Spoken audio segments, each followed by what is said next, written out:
केसारी लाल की बेटी पर हुआ जानलेवा हमला। तो क्या खबर की जानकारी जानेंगे इसी वीडियो में। उससे पहले आप चैनल पर नए तो चैनल को ले सब्सक्राइब और वीडियो कर लाइक। चलते खबर की ओर। तो आप लोग को बता दें भाई लोग, केसारी लाल की बेटी जा रही थी अपने डिफेंडर कार से स्कूल पढ़ने। उसी दौरान नेपाल के शूटर द्वारा हो गया उन पर जानलेवा हमला।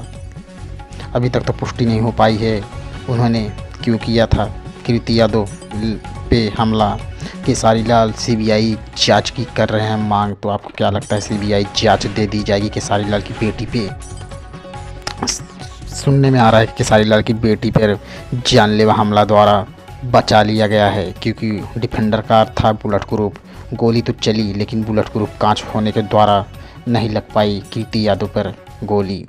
उनका ड्राइवर भगाते भगाते कार ले जाके एक जगह टकरा गया, लेकिन कुछ नहीं हुआ है। कीर्ति यादव को हल्की फुल्की चोट लगी है, जल्द ही ठीक हो जाएंगी। और शूटर भाग गए हैं, अभी तक वह पुलिस के हत्थे नहीं चढ़े हैं। जल्द ही पुलिस द्वारा पकड़ लिया जाएगा।